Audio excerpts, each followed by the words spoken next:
Le pediría a Germán Santana que por favor tome los mandos aquí. ¿Cuánto tiempo? Me adapto, pero ¿cuánto tiempo? ¿Cuánto tiempo? Si puedes hacerlo en 20 minutos, mejor. Ah, vale.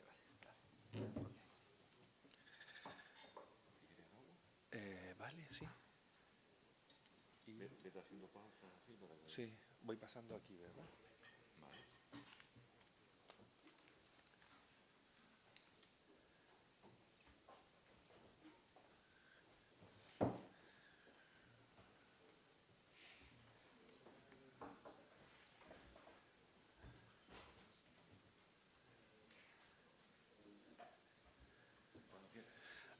Bien, buenas tardes. En primer lugar, agradecer a la organización, al Cabildo de Gran Canaria y a Gabriel Betancourt por esta invitación. No voy a extender esta introducción porque no tenemos tiempo. Realmente tenemos poquito tiempo y la temática que queríamos abordar es muy amplia. Es decir, ya adelanto que estoy transformando sobre la marcha un poco la presentación porque no vamos a poder seguir el hilo que había organizado directamente, ¿no? La charla se titula Identidades coloniales y movimientos independentistas en la Macaronesia. Lo que hemos tratado de hacer es una comparativa del origen y la evolución de los movimientos independentistas en los archipiélagos de la Macaronesia y eso relacionarlo un poco con la fotografía histórica, porque es una herramienta que coincide precisamente con el nacimiento y evolución de los movimientos independentistas en la Macaronesia. Este tema que es pequeñito, ¿verdad? ¿No? Eso en 15 minutos lo podemos abordar, lo digo totalmente de forma irónica, pues bueno, vamos a dar una visión muy general, ¿vale? Resumen si quieres y vale, porque Queria simplesmente agradecer o convite por estar aqui. Vamos tratar um tema amplo em esta apresentação, que é intitulada Identidades coloniais e movimentos independentistas na Macaronésia. E com esta apresentação queremos comparar a origem e a narrativa dos movimentos nacionalistas destes arquipélagos e relacioná-los com a fotografia histórica, porque o surgimento desta última coincide com o surgimento também dos movimentos nacionalistas em estes territórios. Ok. Bueno, voy a empezar casi por el final, ¿no? Por si acaso no nos dé tiempo. Pero bueno, decir qué características en común tienen estos movimientos a lo largo de los siglos XIX y XX. Pues a pesar de de esos espacios archipelágicos que forman parte de un, digamos, de un conglomerado geográfico, ¿verdad?, climatológico, la cronología de esos movimientos en general es bastante parecida, desde el origen hasta la actualidad. Es decir, hay una cronología similar. También, bueno, eso no quita para que hayan notables diferencias en quienes apoyan a esos movimientos, las características de sus líderes.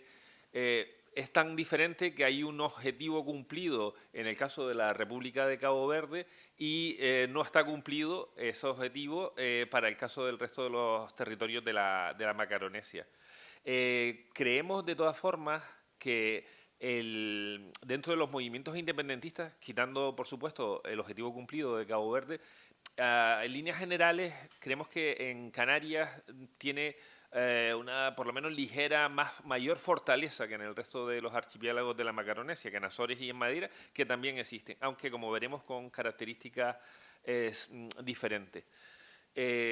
También me vino bien, por lo menos, la presentación de Gabriel, porque todos estos movimientos no surgen de la nada, no surgen con una varita mágica, surgen de una realidad.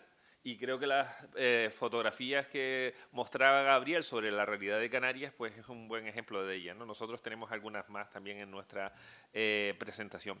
También son movimientos influidos por los intereses de clase. Es decir, no solo hay una influencia territorial, ¿no?, de independencia territorial, sino también están influidos por los intereses de clase. Y por eso también quienes apoyan a uno u otro movimiento en los archipiélagos su signo también será diferente. Y es más, están influidos también a veces ya no por intereses de independencia, no siempre por intereses de independencia archipelágica, sino influidos por los intereses insularistas también, ¿no? De la propia isla, que creo que son claves en estos movimientos, en algunos de estos movimientos.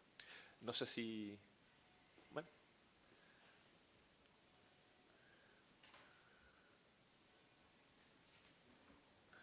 Embora estes arquipélagos façam parte de uma área territorial e também climática, e cada tenha a sua história, a cronologia dos movimentos é similar, mas tem diferenças relativamente aos apoios e aos líderes. Por exemplo, a República do Cabo Verde, o movimento de independência da República do Cabo Verde conseguiu o seu objetivo, enquanto o resto dos movimentos não conseguiram. Dentro dos movimentos, no geral, podemos dizer que nas Canárias tem uma maior força do que no resto dos arquipélagos, nos Açores e na Madeira, que têm as suas próprias características. Além disso, também tenho de dizer que a apresentação anterior do Gabriel também foi muito interessante, porque é preciso compreendermos que estes movimentos não surgem do nada, têm os seus motivos, e as imagens apresentadas em essa apresentação, e nós também temos as nossas próprias na nossa, são muito úteis para realmente ilustrar os motivos. Também influem, e isto é muito importante, os interesses de classe que determinam o signo dos apoiantes, que são diferentes entre si, e também é importante salientar que os interesses insulares também podem ser chaves em muitos destes movimentos. Sí, bueno, vamos mostrando los archipiélagos de la Macaronesia que todos y todas conocemos.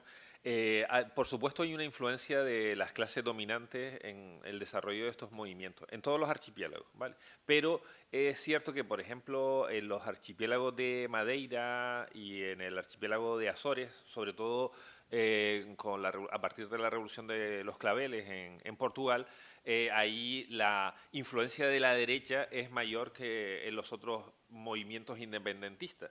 Es más, ocurre lo contrario en el caso de Cabo Verde y de las Islas Canarias, en donde efectivamente hay una influencia de los movimientos, de los grupos dominantes de la sociedad, pero se anclan más a, digamos, ideologías de izquierda, por lo menos durante la segunda mitad del siglo XX. Yo diría que incluso desde antes, pero al menos desde la segunda mitad del siglo XX. También hay una ligazón mayor, una nexo unión mayor entre Canarias y Cabo Verde con el continente africano durante durante la defensa de esos movimientos independentistas, que en el caso de Madeira y de Azores, sobre todo de Azores, en donde la vinculación quizás externa es mayor con América y en concreto con los Estados Unidos, ¿no? Que va a tener una influencia notable en el desarrollo de o en el apoyo de esos movimientos independentistas. No quiero decir con esto que en América no haya influencia americana, Secundino Delgado, que veremos luego las imágenes, pero desde luego la justificación se justifica por las independencias de países africanos, ¿vale? Como en el caso de Cabo Verde o como en el caso de Canarias. Y bueno, en el caso de Azores, como decíamos, era totalmente diferente. También, esos movimientos independentistas decíamos que son fruto de una realidad. La realidad es la conquista de las Islas Canarias y la colonización de los archipiélagos de la Macaronesia por Portugal, a veces en disputa con Castilla también, durante los inicios de la etapa moderna, como vemos en este mapa. Es fruto de la conquista, en esa realidad, de las Islas Canarias, de una población que fue sometida, en donde se desarrolló un mestizaje y en donde hubo una ruptura traumática, como en el caso de Canarias. Pero es verdad que los otros archipiélagos aparentemente no había, como en el caso del archipiélago de Madeira, no había una ocupación previa, pero sí hay una ocupación posterior con diferentes aportes, lo mismo que ocurre en todos los archipiélagos, con diferentes aportes de poblaciones exteriores, ¿no? De poblaciones externas. Aunque en el caso de los archipiélagos de la Macaronesia, esos aportes son diferentes en función de cada archipiélago.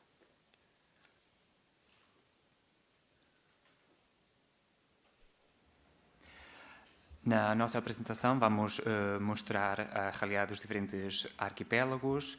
É verdade que as classes dominantes têm um maior controle em estes movimentos de independência e nacionalistas, especialmente quanto aos arquipélagos dos Açores e da Madeira. Estes movimentos nacionalistas intensificaram-se após a Revolução dos Cravos em Portugal, e têm uma tendência mais para a direita do leque político do que no resto dos arquipélagos.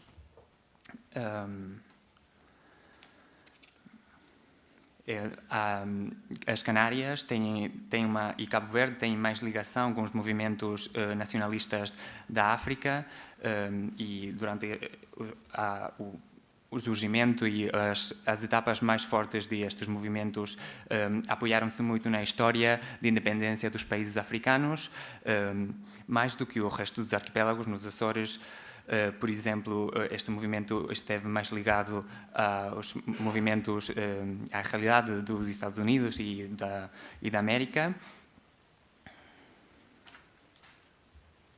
Os movimentos independentistas, como já dizemos, respondem a uma realidade. No caso das Ilhas Canárias, à conquista das Canárias pela Espanha, e no caso dos Açores e da Madeira, obviamente, pela conquista de Portugal. No caso das Canárias, isto foi resultado de uma conquista, uma mestizagem posterior e uma ruptura total. E não havia uma ocupação prévia, mas sim houve uma ocupação posterior. Sí.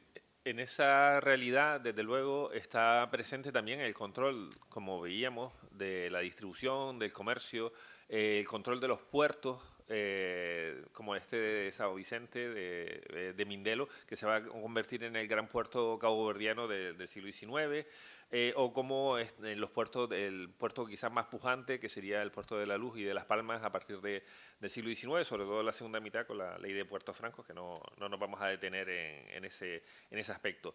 Esa realidad, como decíamos, es fruto del mestizaje, como por ejemplo observamos también en la isla, en el archipiélago de Cabo Verde, con esta tabla para el siglo XVIII, tanto de población fundamentalmente procedente de África y de forma minoritaria procedente de Europa, y en la que hay también un gran mestizaje que tampoco vamos a tener tiempo de desarrollar. También, por supuesto, es fruto de la diferencia de clase dentro de los propios archipiélagos, del dominio de las oligarquías, de los grandes terratenientes, de los aguatenientes, de esas oligarquías además que están, o de esa clase dominante que está, digamos, enlazada, está unida a los intereses del capital internacional con el capitalismo, ¿no? Y bueno, aquí veíamos, por ejemplo, las posesiones de la Casa Manrique de Lara solo en Fuerteventura, ¿no? Si tuviésemos que extenderlo al resto del archipiélago, y la proporción en superficie, que bueno, estamos hablando de pocas manos, ¿no? En este aspecto tampoco hemos cambiado tanto con respecto a la actualidad.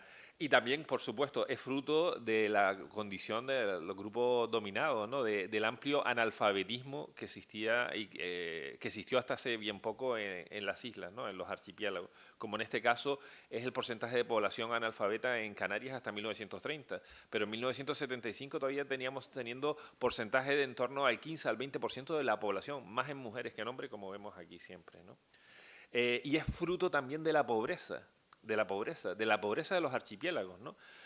Hay diferentes imágenes, la voy a pasar rápido porque además Gabriel comentó algunas. Por ejemplo, vimos los tomates, las empaquetadoras de plátanos, las condiciones de miseria, de la parcería, de anteriormente la medianería, de la esclavitud también en los diferentes archipiélagos, con los tipos de vivienda que contrastan, como veíamos, con las imágenes de Vegueta o de otros barrios centrales y en donde se ubicaban las clases dominantes. En este caso también estamos hablando de pobreza. Esto es de la fábrica de Lloret y Linares en Guanarteme, y sé bien que estamos hablando de pobreza porque la mujer que sale en primera imagen a la izquierda era mi abuela, así que sé de lo que estoy hablando. Y lo mismo en Madeira, y lo mismo en Cabo Verde, y lo mismo podríamos explicar en el archipiélago de las Azores. También, como veíamos en el caso de Gabriel, es fruto de la emigración canaria hacia América, de la migración azoriana, de la migración madeirense o de la migración caboverdiana.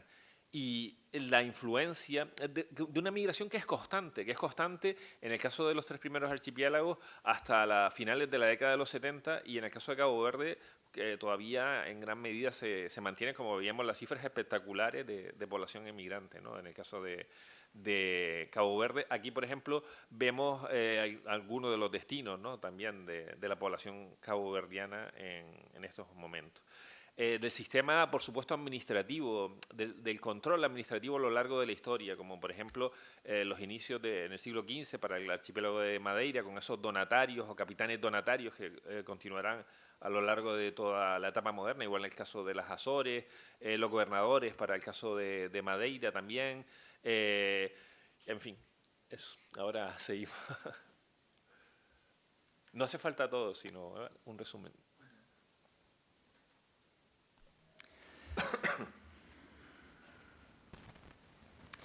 Esta realidade que está presente e fez parte da história aconteceu como resultado do controle que havia das comunicações, dos portos. Vimos uma imagem do Porto da Luz em Canárias, da mestizagem também, que podemos ver, por exemplo, em Cabo Verde, de população que vinha de África e também uma menor população que vinha da Europa. Também o resultado das diferenças de classes nos arquipélagos, também o resultado do controle dos donos da terra e também da água, que são muito importantes. Estas classes estavam muito ligadas ao capitalismo e isto não mudou muito no tempo. E também é uma consequência das classes dominadas, do analfabetismo que sofriam, também é um resultado da pobreza, também da escravidão. Vimos fotos do tipo de vivendas em que moravam, o trabalho que realizavam, e ele sabe muito bem sobre esta realidade porque podemos ver uma foto da sua avó e do trabalho que ela realizava. Isto também está presente na Madeira, em Cabo Verde e nos Açores.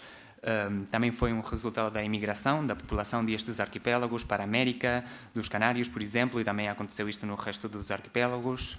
E foi uma imigração constante e que se manteve no tempo. E também, por último, foi também resultado do controle da administração. E, por exemplo, temos alguns exemplos na Madeira, no século XV, com os donatários e com os governadores. En todos los archipiélagos prácticamente, quizás menos en el de Cabo Verde, vamos a ver una misma evolución. Es decir, hay un punto de partida de, digamos, la organización de las ideas nacionalistas o independentistas desde el siglo XIX. En el caso de tanto de Madeira como de Azores, ahora entramos comparándolo con la fotografía histórica de esos archipiélagos. En el caso de Madeira está ligado, por supuesto, a el capital internacional, a esas exportaciones de plátanos, al puerto en el fondo, ¿verdad? A esa primera industrialización incluso que vemos en el caso de Madeira, y como en el caso de Madeira también, en el caso de Portugal, no solo de Madeira, sino en el caso de Portugal, desde el siglo XIX encontramos denominaciones interesantes para la administración portuguesa de esos territorios. Por ejemplo, desde 1822, en el caso de Madeira y Azores, se les aplica el calificativo de islas adyacentes, Es decir, no son el Portugal continental, no son la metrópoli, no son las colonias. Por ejemplo, no son islas adyacentes Cabo Verde, que sería territorio colonial. O, por ejemplo, la ubicación, el nacimiento de los distritos, de determinados distritos, el de Funchal, el de Punta Delgada, etcétera, para el siglo XIX y que además son distritos autónomos desde principios del siglo XX, ¿no? La presencia británica, el control británico que habíamos hablado, tras esta imagen que ya es posterior, ¿verdad?, del siglo XX, de Churchill ahí haciendo un retrato en Cabo Verde, en Madeira, pero también quise compararlo aquí en esta presentación con la presencia de los británicos, como comentaba Gabriel, desde el siglo XIX, ¿no? Es decir, que esa es otra cuestión. ¿Colonia de quién? ¿No? Porque pensaba, ¿colonia de quién? ¿No? De Madrid, de Lisboa, del capital internacional. Esa sería otra de las preguntas, ¿no? Aquí vemos la colonia británica en Las Palmas a finales del siglo XIX. En esos distritos, ya digo, a principios de 1901 se forman la autonomía, se le da autonomía a los distritos madeirenses. Anteriormente, en el siglo XIX, Nicolau Caetano Pita, por ejemplo, habla de que somos tratados como colonias, aunque realmente no hay un movimiento todavía independentista en esos momentos, en ese archipiélago.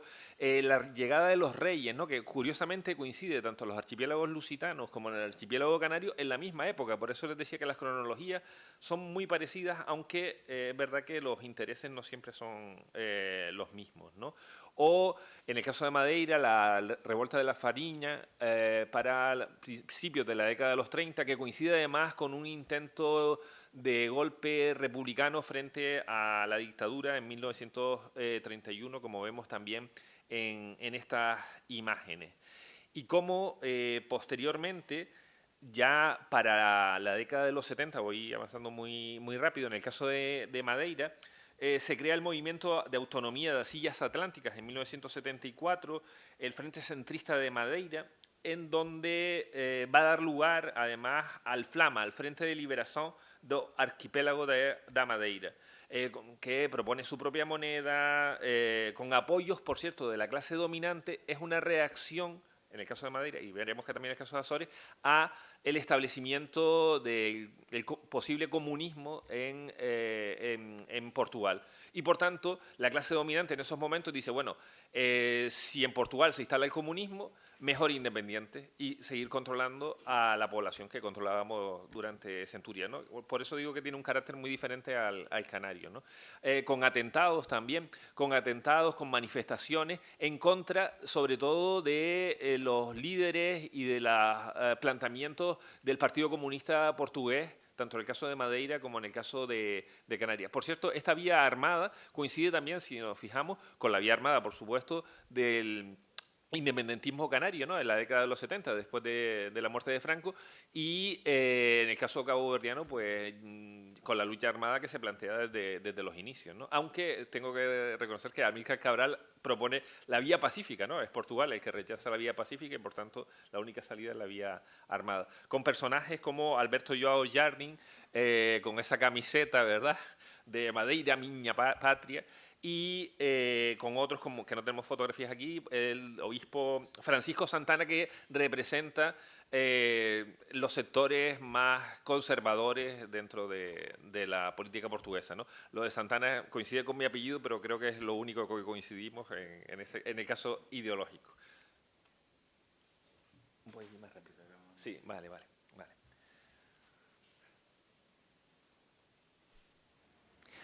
Podemos ver que estes movimentos tiveram praticamente todos a mesma evolução.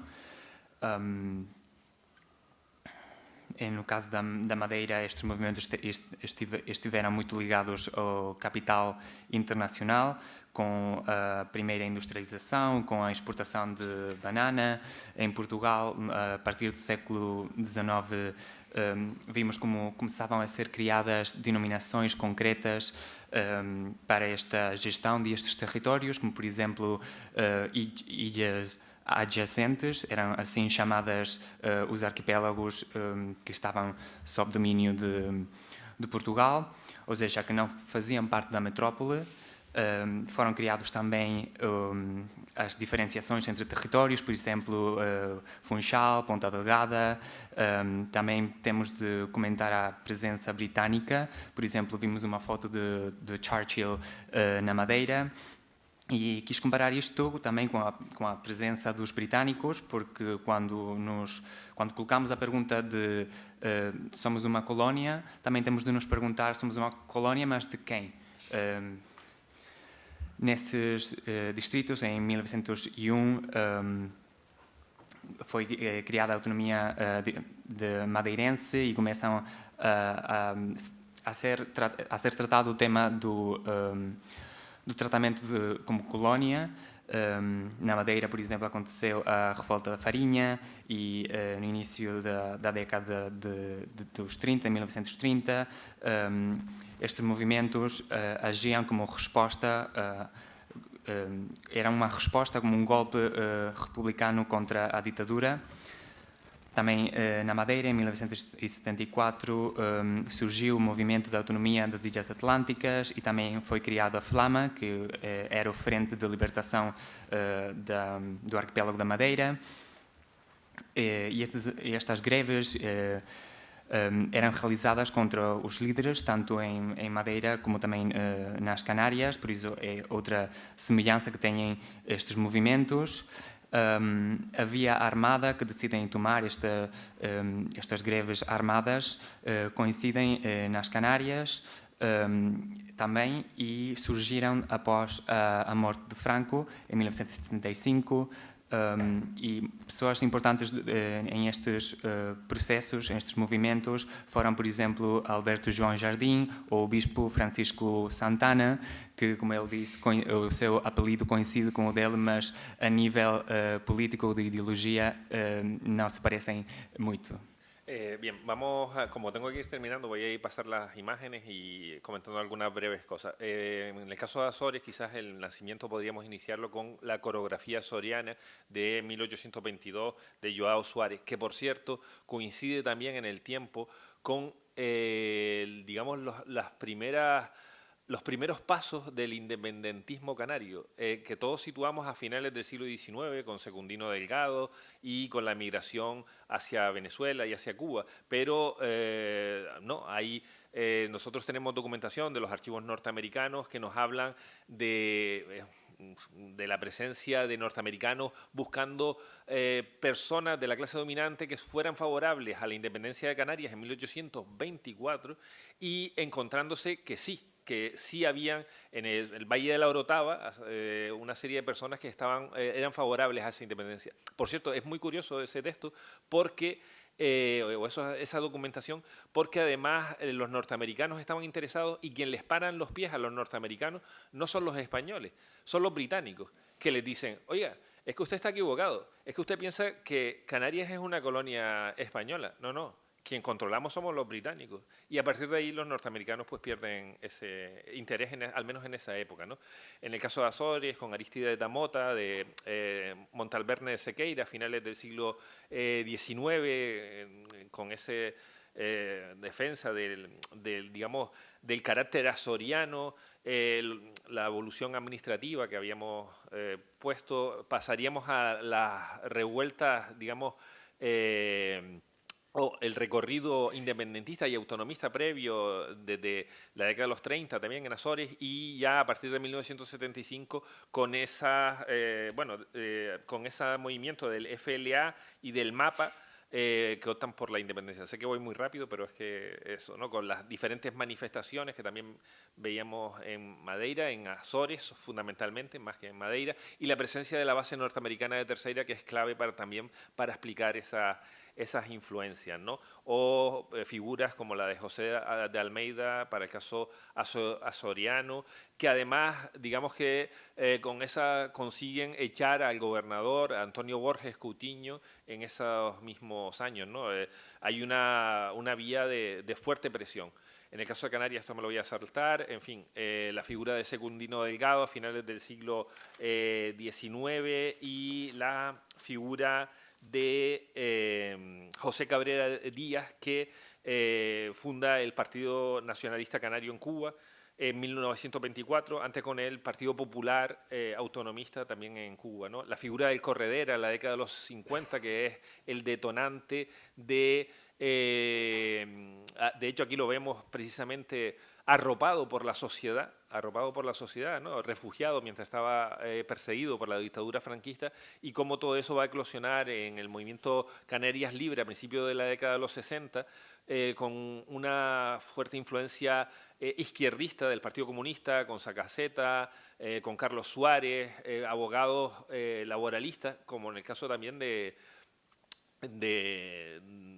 más fuerzas que van, o más movimientos que van a apoyar, como Cubillo también en el caso de Tenerife, ¿no? El nacimiento del SOC, del Sindicato Obrero Canario, el derecho a autodeterminación, porque estamos hablando de independentismo, pero está obviamente asociado al nacionalismo canario, es decir, que no necesariamente es independentista, sino que reconoce, como en este caso el pueblo canario unido en la década de los 70, el derecho a la autodeterminación. De ahí saldría la unión del pueblo canario, y siempre la demanda de autodeterminación, ¿no? Esta es una de las pintadas, si no recuerdo mal, esto es por el Estadio Insular, me parece, si no recuerdo mal, en donde además en la Unión del Pueblo Canario, como sabemos, saca un representante y está formado por diferentes fuerzas, el MIRAC, el PRC, el PCC, el CC, los cristianos de base, y saca representación. Esto es una manifestación de Canarias Libre en Venezuela, en la década de los 60, en donde también efectivamente hay una influencia de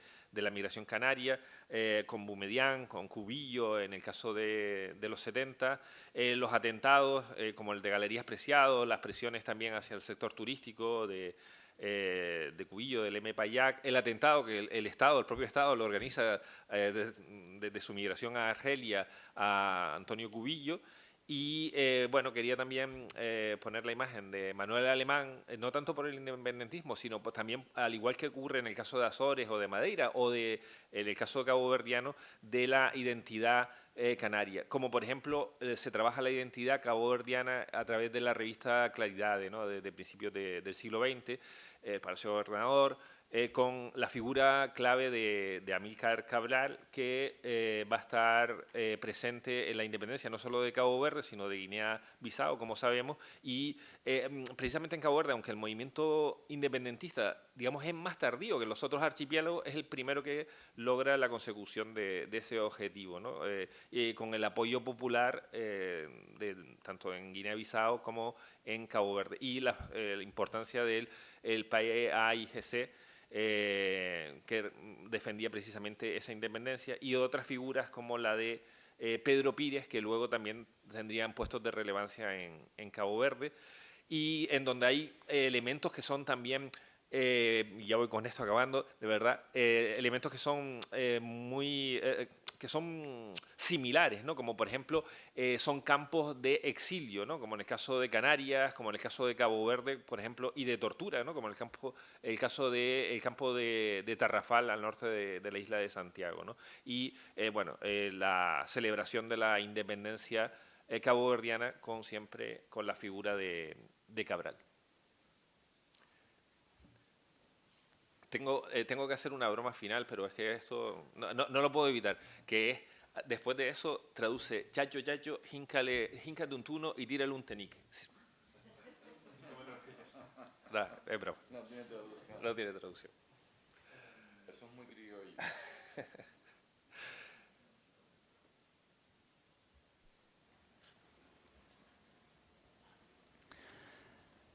Temos documentos do arquivo norte-americano que certificam que havia pessoas que estavam à procura, os estadunidenses estavam à procura de pessoas de classes superiores que apoiassem os movimentos independentistas das Ilhas Canárias em 1924. E isto é muito interessante porque eram os americanos, os estadunidenses, os que estavam à procura de estas pessoas para conseguirem controle sobre o arquipélago. Mas não foram os espanhóis, mas os britânicos os que lhes disseram: olha, somos nós os que temos controle destas ilhas, então não tentem ter controle vocês, porque já nós controlamos as ilhas. Ele deu muitos exemplos de pessoas muito importantes e que influenciaram estes movimentos. Por exemplo, nos Açores tivemos a Montalverne Sequeira, que defendeu o caráter açoriano. Também este movimento autonomista teve a participação do FLA e da MAPA, que lutavam pela independência através de greves. Tivemos a José Almeida, nos Açores, que fizeram, através de greves, conseguiram abandonar a António Borges Coutinho o seu posto de controle sobre o arquipélago. Na década de 1960 iniciou-se o movimento de Canárias Livre, que tinha tendência de esquerda e comunista. Também o SIOC, o Sindicato Obreiro Canário, que não só era independentista, mas também defendia os interesses das populações obreiras, da classe obreira. Também surgiu a União do Pueblo Canário, que está formado por outras forças e que conseguiram eventualmente representação política. Houve atentados, por exemplo, o que foi realizado contra António Cubillo, exemplos de promoção da identidade própria nos diferentes arquipélagos. É certo que o movimento independentista do Cabo Verde foi mais tardio, mas conseguiu o seu objetivo. E depois um exemplo de pessoas muito influentes e chaves em estes processos, por exemplo, vimos uma foto de Pedro Pires. Muy bien, muchas gracias. Muito obrigado.